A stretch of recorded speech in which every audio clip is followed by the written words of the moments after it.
Iran ಮತ್ತು Israel ದಾಳಿಯಲ್ಲಿ ಇಬ್ಬರು ಭಾರತೀಯರು ಸಾವಿಗೀಡಾಗಿದ್ದಾರೆ. ಸ್ಕೈಲೈಟ್ ತೈಲ ಟ್ಯಾಂಕರ್ ಮೇಲೆ ನಡೆದಿರುವಂತಹ ದಾಳಿಯ ಹಿನ್ನೆಲೆ ಆ ದಾಳಿಯಲ್ಲಿ ಇಬ್ಬರು ಭಾರತೀಯರು ಸಾವನ್ನಪ್ಪಿದ್ದಾರೆ. ತೈಲ ಟ್ಯಾಂಕರ್ ಮೇಲೆ ಇರಾನ್ ಕ್ಷಿಪಣಿಗಳ ದಾಳಿಯಲ್ಲಿ ಈ ಸಾವು ಸಂಭವಿಸಿದ್ದು, ದಾಳಿಯಲ್ಲಿ ಕಾಣೆಯಾಗಿರುವಂತಹ ಭಾರತೀಯ ನಾವಿಕರ ಶವಗಳು ಈಗ ಪತ್ತೆಯಾಗಿದೆ. ಜೀವ ಕಳೆದುಕೊಂಡಿರುವಂತಹ ಕ್ಯಾಪ್ಟನ್ ಆಶೀಶ್ ಕುಮಾರ್ ಮತ್ತು ದಿಲೀಪ್ ಸಿಂಗ್ ಈ ಇಬ್ಬರು ಸಹ ಭಾರತೀಯರು.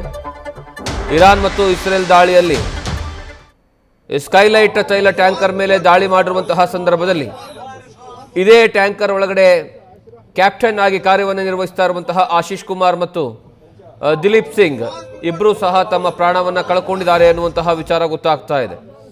ತೈಲ ಟ್ಯಾಂಕರ್ ಮೇಲೆ ಇರಾನ್ ಕ್ಷಿಪಣಿಗಳು ದಾಳಿ ಮಾಡಿರುವಂತಹ ಕಾರಣಕ್ಕಾಗಿ ನೀವು ದೃಶ್ಯಾವಳಿಗಳಲ್ಲಿ ನೋಡ್ತಾ ಇದ್ದೀರಾ. ಇದೇ ತೈಲದ ಟ್ಯಾಂಕರ್, ಸ್ಕೈಲೈಟ್ ತೈಲದ ಟ್ಯಾಂಕರ್ ಇದು. ಈ ಸ್ಕೈಲೈಟ್ನಲ್ಲಿ ಇಬ್ಬರು ಭಾರತೀಯರು ಸೇವೆಯನ್ನು ಸಲ್ಲಿಸ್ತಾ ಇದ್ರು, ಅಲ್ಲಿ ತಮ್ಮ ಕರ್ತವ್ಯವನ್ನು ನಿರ್ವಹಿಸ್ತಾ ಇದ್ರು. ಈಗ ಇದೇ ಟ್ಯಾಂಕರ್ ಮೇಲೆ ನೀವೇನು ಫೋಟೋದಲ್ಲಿ ನೋಡ್ತಾ ಇದ್ದೀರಲ್ಲ, ಇವರೇ ಭಾರತೀಯ ಪ್ರಜೆಗಳು. ಇವರಿಬ್ಬರೂ ಸಹ ಈ ಒಂದು ಟ್ಯಾಂಕರ್ನಲ್ಲಿ ಕಾರ್ಯವನ್ನು ನಿರ್ವಹಿಸ್ತಾ ಇರುವಂತಹ ಸಂದರ್ಭದಲ್ಲಿ ಏಕಾಏಕಿ ಇರಾನ್ ದಾಳಿ ಮಾಡುತ್ತೆ. ಇರಾನ್ ದಾಳಿ ಮಾಡಿರುವಂತಹ ಇರಾನ್ ಕ್ಷಿಪಣಿ ಈ ಒಂದು ತೈಲ ಟ್ಯಾಂಕರ್ ಮೇಲೆ ಅಟ್ಯಾಕ್ ಆಗಿರುವಂತಹ ಪರಿಣಾಮವಾಗಿ ಬರೋಬ್ಬರಿ 15ಕ್ಕೂ ಹೆಚ್ಚು ಜನರಿಗೆ ಈ ಒಂದು ಟ್ಯಾಂಕರ್ನಲ್ಲಿ ಗಂಭೀರವಾದಂತಹ ಗಾಯಗಳಾಗಿದ್ದಾವೆ. ಅವರನ್ನು ಆಸ್ಪತ್ರೆಗೆ ಶಿಫ್ಟ್ ಮಾಡುವಂತಹ ಕೆಲಸವನ್ನು ಮಾಡಲಾಗಿದೆ. ಅದರ ಜೊತೆಗೆ ಇಬ್ಬರು ಸಾವಿಗೀಡಾಗಿದ್ದಾರೆ, ಅದರಲ್ಲಿ ಇಬ್ಬರು ಸಹ ಭಾರತೀಯರು ಅನ್ನುವಂತಹ ವಿಚಾರ ಗೊತ್ತಾಗ್ತಾ ಇದೆ. ಇಬ್ಬರ ಹೆಸರು ಕ್ಯಾಪ್ಟನ್ ಆಶೀಶ್ ಕುಮಾರ್ ಮತ್ತು ದಿಲೀಪ್ ಸಿಂಗ್. ಈ ಆಶೀಶ್ ಕುಮಾರ್ ಇದಾರಲ್ಲ, ಅವರು ಬಿಹಾರದ ಮೂಲದವರು. ಇನ್ನು ದಲೀಪ್ ಸಿಂಗ್ ರಾಜಸ್ಥಾನದ ಮೂಲದವರು. ಈಗ ಇಬ್ಬರ ಶವ ಪತ್ತೆಯಾಗಿದೆ. ಮಾರ್ಚ್ 1ನೇ ತಾರೀಕು ತೈಲ ಟ್ಯಾಂಕರ್ ಮೇಲೆ ಇರಾನ್ ದಾಳಿ ಮಾಡುತ್ತೆ. 15 ಭಾರತೀಯರು, 5 ಇರಾನ್ ನಾವಿಕರ ಹೊತ್ತೊಯ್ತಾ ಇರುವಂತಹ ಟ್ಯಾಂಕರ್ ಇದು. ಓಮನ್ನ ಕೊಲ್ಲಿಯಲ್ಲಿ ತೈಲ ಟ್ಯಾಂಕರ್ ಮೇಲೆ ದಾಳಿ ಮಾಡುತ್ತೆ ಇರಾನ್. ಈ ವೇಳೆ ಕಾಣೆಯಾಗಿದ್ರು ಇಬ್ಬರು ಭಾರತೀಯರ ನಾವಿಕರು. ಆ ಇಬ್ಬರು ಸಹ ಈಗ ಸಾವಿಗೀಡಾಗಿದ್ದಾರೆ ಅನ್ನುವಂತಹ ವಿಚಾರ ಗೊತ್ತಾಗ್ತಾ ಇದೆ. ಅದರಲ್ಲಿ ಒಬ್ಬರು ಬಿಹಾರದವರು ಕ್ಯಾಪ್ಟನ್ ಆಶೀಶ್ ಮತ್ತು ರಾಜಸ್ಥಾನದ ದಲೀಪ್ ಸಿಂಗ್, ಅವರು ಇಬ್ಬರೂ ಸಹ ಸಾವಿಗೀಡಾಗಿದ್ದಾರೆ. ಯಾವುದೋ ದೇಶದ ಯುದ್ಧದ ಕಾರ್ಮೋಡಕ್ಕೆ ಭಾರತೀಯರು ಬಲಿಯಾಗಿರುವಂತಹ ವಿಚಾರ ಬಹಳಷ್ಟು ನೋವಿನ ಸಂಗತಿ. ಕಾರಣ ಏನು ಅಂದರೆ, ಇವರಿಬ್ಬರೂ ಸಹ ಸ್ಕೈಲೈಟ್ ತೈಲ ಟ್ಯಾಂಕರ್ನಲ್ಲಿ ಕಾರ್ಯವನ್ನು ನಿರ್ವಹಿಸ್ತಾ ಇರ್ತಾರೆ ಕ್ಯಾಪ್ಟನ್ ಆಗಿ. ಆ ಸಂದರ್ಭದಲ್ಲಿ ಇರಾನ್ ಮಾಡಿರುವಂತಹ ದಾಳಿಯ ಪರಿಣಾಮ, ಈ ಯುದ್ಧ ಆಗ್ತಿರೋದು ಇಸ್ರೇಲ್ ಮತ್ತು ಇರಾನ್, ಅಮೆರಿಕ ಈ 3 ದೇಶಗಳ ಮಧ್ಯದಲ್ಲಿ. ಆದರೆ ಅದರ ಪರಿಣಾಮ ಮಾತ್ರ ವಿಶ್ವದ ನಾನಾ ಭಾಗದ ನಾನಾ ಪ್ರಜೆಗಳು ಅನುಭವಿಸ್ತಾ ಇದ್ದಾರೆ.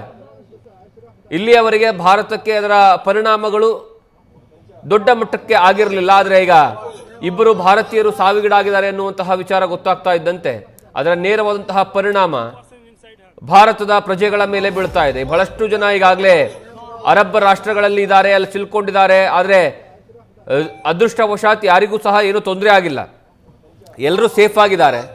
ಆದರೆ ಇದೇ ಮೊದಲ ಬಾರಿಗೆ ಇಬ್ಬರು ಭಾರತೀಯರು ಸಾವಿಗೀಡಾಗಿದ್ದಾರೆ ಅನ್ನುವಂತಹ ವಿಚಾರ ಗೊತ್ತಾಗ್ತಾ ಇದೆ.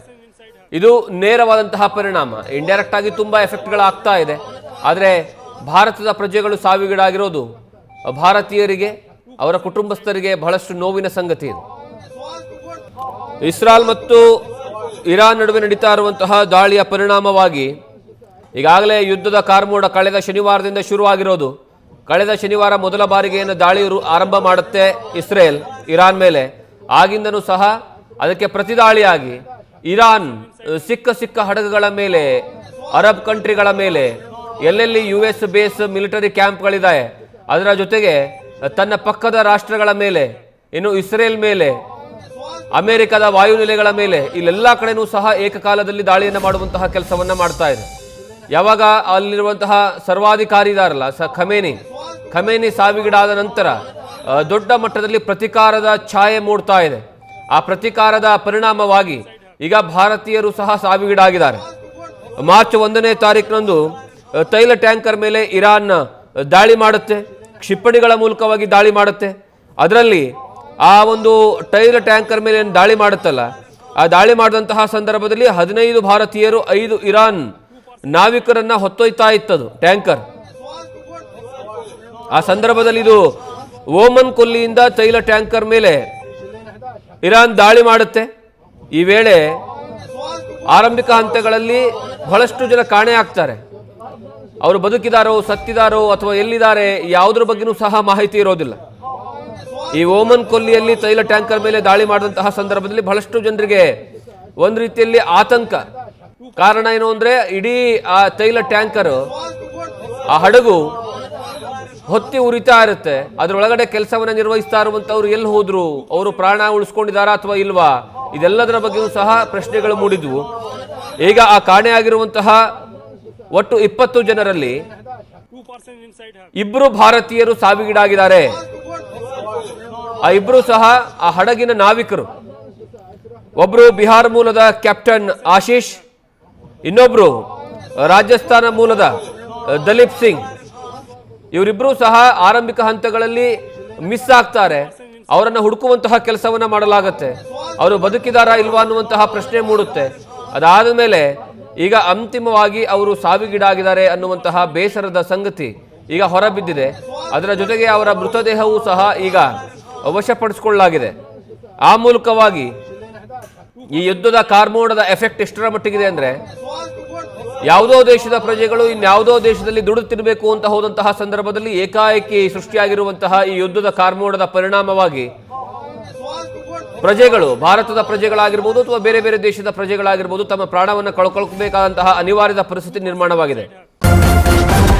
ನ್ಯೂಸ್ ಫಸ್ಟ್, ನಿರ್ಭೀತಿಯಿಂದ ನಿಮ್ಮ ಪರವಾಗಿ.